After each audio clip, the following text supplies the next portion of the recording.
പരീക്ഷണങ്ങൾ വരും. എങ്ങനെയൊക്കെ? മിനൽ ഖൗഫ്, പേടി തോന്നുക. എന്താവും ഇനി ഭാവി? ഒന്നും ആവില്ല, അള്ളാഹ് കണക്കാക്കിയ പോലെ വരുള്ളൂ. തന്നെ മനുഷ്യർക്കൊന്നും ചെയ്യാൻ പറ്റൂല. പിന്നെ എന്തിനാ പേടിക്കണത്? എന്തൊക്കെ കൊലകൊമ്പന്മാർ നാട്ടിലെ രാജ്യങ്ങളിൽ കഴിഞ്ഞുപോയി, ലോകത്ത് കഴിഞ്ഞുപോയി. അള്ളാഹ് കണക്കാക്കിയത് മാത്രമേ നടക്കുള്ളൂ. ആ കണക്കാക്കിയെന്ന് ഓടാൻ നമ്മളെ കൊണ്ട് പറ്റുമോ? പറ്റൂല. വല്ലാഹു യതവല്ല സ്വാലിഹീൻ, സജ്ജനങ്ങൾ അള്ളാഹ് ഏറ്റെടുക്കുന്നുണ്ട്. സജ്ജനങ്ങളായി നടന്ന പോലെ എന്തിനെ പേടിക്കണേ? പിന്നെ ഇത്രയേ നമ്മുടെ മുമ്പിലെ വിഷയമുള്ളൂ. നമ്മൾ നന്നായാൽ മതി. വെറുതെ പേടിച്ചിട്ട് എന്താ കാര്യം? ഒരു മുസീബത്തിനെ പേടിക്കുന്നത് ഒരു മുസീബത്താണ്. ഒരു മുസീബത്ത് വരുമല്ലോ എന്ന് പേടിക്കുന്നത് ഒരു മുസീബത്താണ്. ഒരു പഴയ വണ്ടി ഡ്രൈവ് ചെയ്ത് പോവുക, അവിടുന്ന് കോഴിക്കോട്ടേക്ക് പോവുകയാണ്. പഴയ വണ്ടിയാന്ന് വിചാരിക്കുക. അവിടെ എത്തോളം പേടിയായിരിക്കും. ഇത് രാമേട്ടർ ബ്രേക്ക് ഡൗൺ ആവുമോ? യൂണിവേഴ്സിറ്റി എത്തുമ്പോൾ കുടുങ്ങോ? ബൈപ്പാസിൽ എത്തുമ്പോൾ ടയർ പഞ്ചറാവോ? ഈ പേടിച്ച് അവസാനം എത്തും. പക്ഷെ എത്തണ വരെ പേടിയായിരിക്കും. ആ പേടിയും ആ അപകടവും ഒരുപോലെ തന്നെയല്ലേ? മുഅ്മിനീങ്ങൾക്ക് പേടി ഉണ്ടാവില്ല. ലാ ഖൗഫുൻ അലൈഹിം വലാ ഹും യഹ്സനൂൻ. പേടിക്കുന്നത് അല്ലാഹുവിനെയാണ്. എൻ്റെ റബ്ബ് തീരുമാനിക്കാതെ ഒരാൾക്ക് ഒന്നും ചെയ്യാൻ പറ്റൂല. എൻ്റെ റബ്ബ് തീരുമാനിച്ചാൽ ഒരു ഉറുമ്പിന് മതി എന്നെ നശിപ്പിക്കാൻ. എൻ്റെ റബ്ബിൻ്റെ തീരുമാനം മാത്രമേ ഇവിടെ നടക്കുന്നുള്ളൂ. ഇതാണ് മുഅ്മിനായ മനുഷ്യന്റെ വിശ്വാസം, അല്ലേ? പേടി വരും. വിശപ്പ് വരും.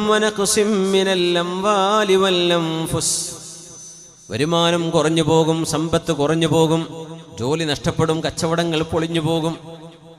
വല്ലംഫുസി, വേണ്ടപ്പെട്ട ആളുകൾ മരിച്ചു പോകും, വീട്ടിൽ മരണങ്ങൾ ഉണ്ടാകും. നിങ്ങളുടെ വരുമാനങ്ങളിൽ കുറവ് വരും. ഇതൊക്കെ ലോകത്ത് നടക്കൂട്ടോ, നിങ്ങളുടെ വീട്ടിലൊക്കെ നടക്കും.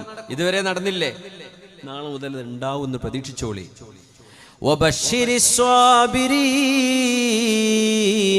വിശപ്പ് കൊണ്ടും പേടി കൊണ്ടും സമ്പത്ത് കുറഞ്ഞുകൊണ്ടും മരണങ്ങളും ദുരിതങ്ങളും വന്നുകൊണ്ട് അള്ളാഹു പരീക്ഷിക്കുമ്പോൾ ആരാണോ ക്ഷമിക്കുന്നത് അവർക്ക് സന്തോഷ വാർത്ത കൊടുക്കണേ നബിയേ. അവരല്ലാഹു ഇഷ്ടപ്പെട്ടിരിക്കുന്നു. ആരാ ക്ഷമിക്കുന്നവര്? അല്ലദീന ഇദാ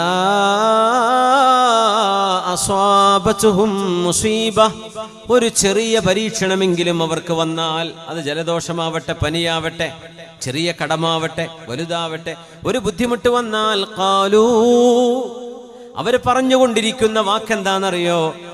ഇന്നാ ലില്ലാഹ്, ഞങ്ങളൊക്കെ അല്ലാഹുവിൻ്റേതല്ലേ, ഞങ്ങൾ അല്ലാഹുവിൻ്റേതല്ലേ.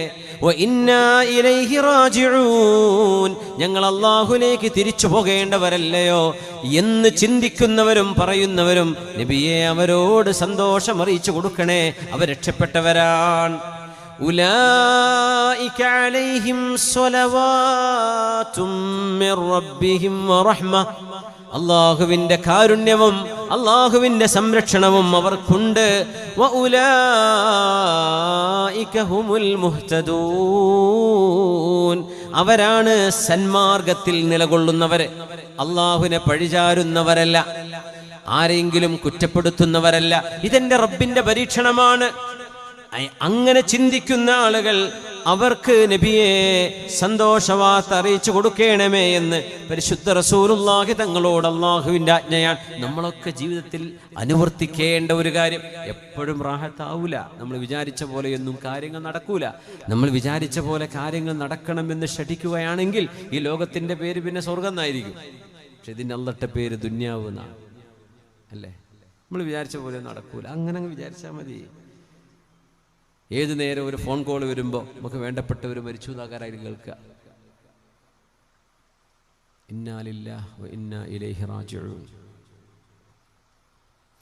അല്ലാഹു ഇഷ്ടപ്പെടുകയാണെങ്കിൽ ഹബീബായ നബി തങ്ങൾ പറഞ്ഞു തരുന്ന അടയാളങ്ങളിൽ മൂന്നാമത്തേത്, ഇന്നല്ലാഹ ഇദാ ഹബ്ബ അഹ്ല ബൈത്തിൻ അദ്ഖല അലൈഹിമുർ റിഫ്ഖ്. അല്ലാഹു ഇഷ്ടപ്പെടുന്നതിൻ്റെ അടയാളം, ഒരു വീട്ടിലുള്ള വീട്ടുകാർ പരസ്പരം സ്നേഹത്തോടെ പെരുമാറുന്ന ആളുകളാണെങ്കിൽ, വാത്സല്യവും സ്നേഹവുമുള്ള വീടുകളാണെങ്കിൽ ആ വീട് അല്ലാഹു ഇഷ്ടപ്പെട്ട വീടാണ്.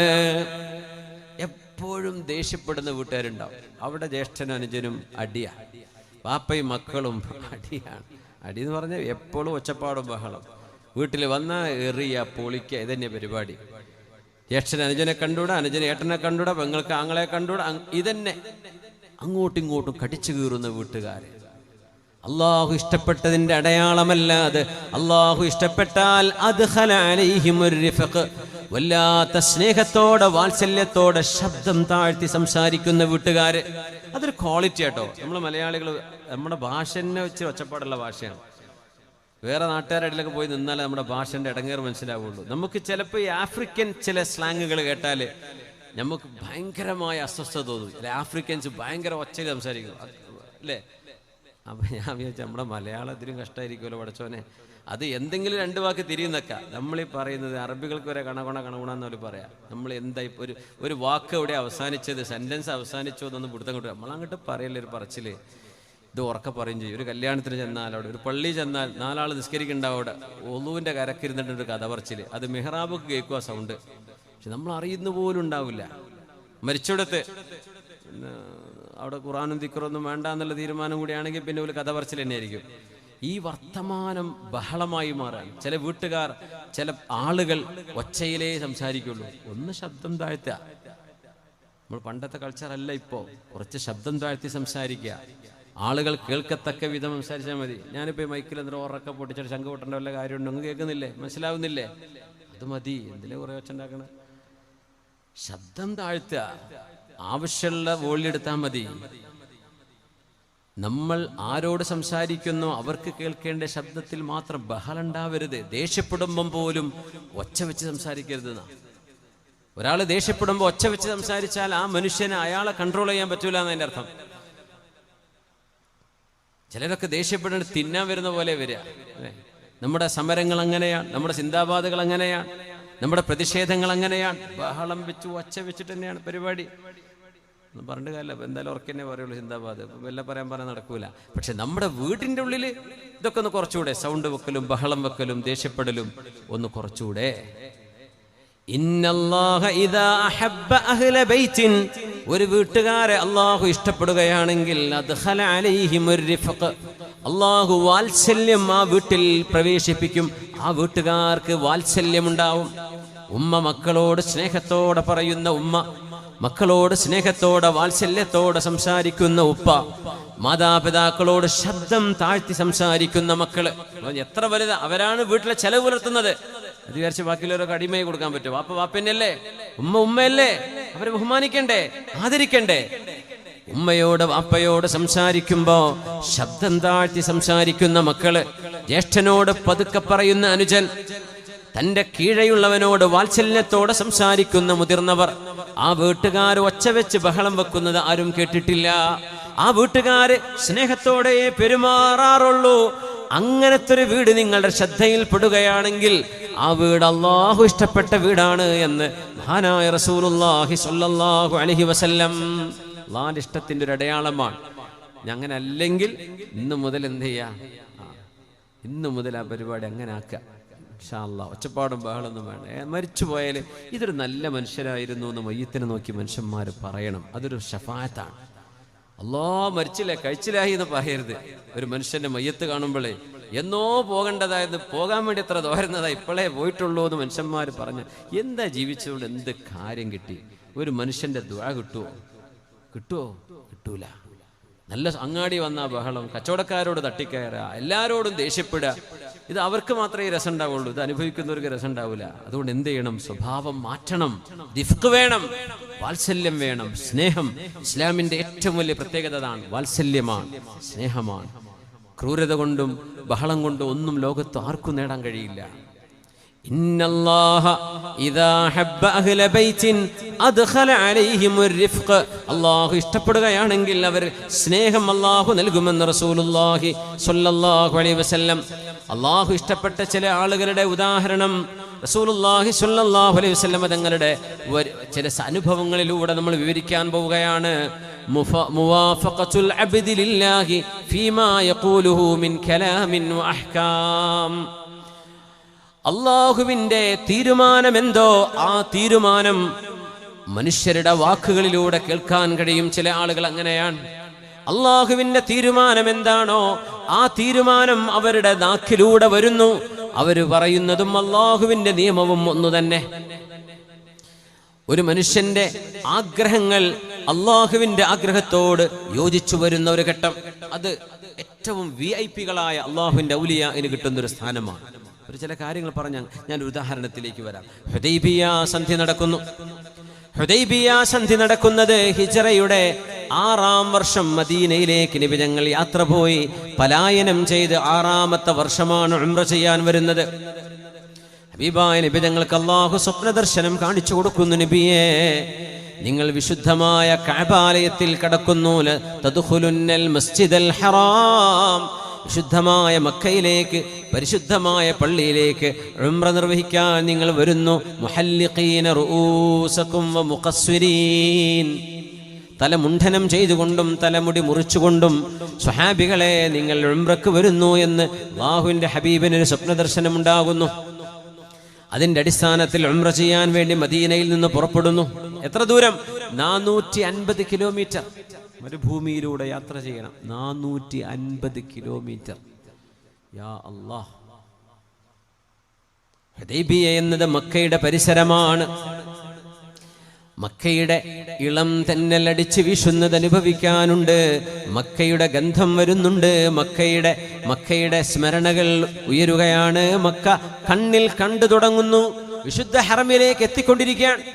അപ്പോഴാണ് ഖുറൈശികൾ തിരിച്ചു പോകണം, നിങ്ങൾക്ക് ഉംറ ചെയ്യാൻ ഈ വർഷം ഞങ്ങൾ നിങ്ങളെ സമ്മതിക്കില്ല. എന്തുകൊണ്ട്? ഒരു കാരണവുമില്ല, നിങ്ങൾ പോകണം, ഞങ്ങൾക്ക് ഉംറ നിർവഹിക്കണം, നിങ്ങൾ തിരിച്ചു പോകണം.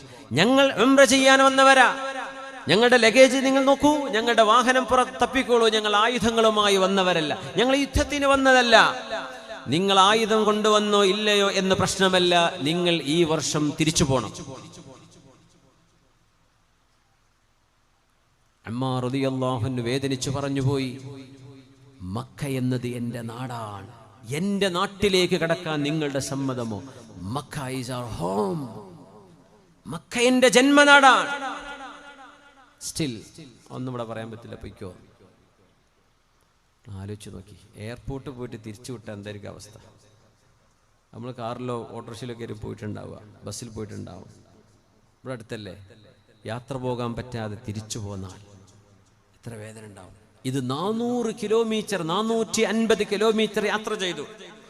ഹബീബായ നബി തങ്ങൾക്ക് ഒരു വിരലനക്കിയാൽ 2500 വരുന്ന സ്വഹാബികൾ, അതിൽ ഉമർ റളിയല്ലാഹു അൻഹുവിനെ പോലെയുള്ള വീരശൂരരായ ആളുകൾ ഹബീബിന്റെ കൂടെയുണ്ട്. ഒരു യുദ്ധം എന്ന് പറയുകയേ വേണ്ടൂ. അവിടെ വന്ന മുഴുവൻ ഖുറൈശികളെയും നിലംപരിശാക്കാൻ പറ്റുന്ന സ്വഹാബിമാർ ഹബീബിന്റെ കൂടെയുണ്ട്. എന്നാൽ ലോകത്തിന്റെ ഗുരു പറയുന്നത് അവിടെ സമാധാനത്തിനാണ്. നമ്മളൊരു സന്ധിയിൽ ഒപ്പുവെക്കുകയാണ്. ആ സന്ധിയിൽ ഒപ്പുവെക്കുന്നത് 10 വർഷം നമ്മൾ തമ്മിൽ യുദ്ധം പാടില്ല, മിനിമം 10 വർഷം, പിന്നെ ഇത് എക്സ്റ്റെൻഡ് ചെയ്യാം. ഉമർ റളിയല്ലാഹു അൻഹു ആ കരാറിന്റെ ക്ലോസുകൾ മുഴുവനും ഓരോന്ന് വായിച്ചു കൊണ്ടിരിക്കുമ്പോൾ നബിയോട് പറഞ്ഞു, നബിയേ, അവര് പറയുന്ന ഡിമാൻഡുകളൊന്ന് കണ്ടോ നബിയേ? മക്കയിൽ നിന്ന് ആരെങ്കിലും മുസ്ലിമായി നമ്മുടെ മദീനയിലേക്ക് വന്നാൽ അവരെ മക്കത്തേക്ക് തിരിച്ചയക്കണം. അതിന് കുഴപ്പമില്ലായിരുന്നു. മദീനയിൽ നിന്ന് ആരെങ്കിലും മക്കയിലേക്ക് വന്നാൽ അവരെ പിടിച്ചു വെക്കും. ഒരു മുസ്ലിം പോയാൽ അവനെ പിടിച്ചു വെക്കും, ഒരു മുശ്രിക് വന്നാൽ തിരിച്ചു വിടും വേണം.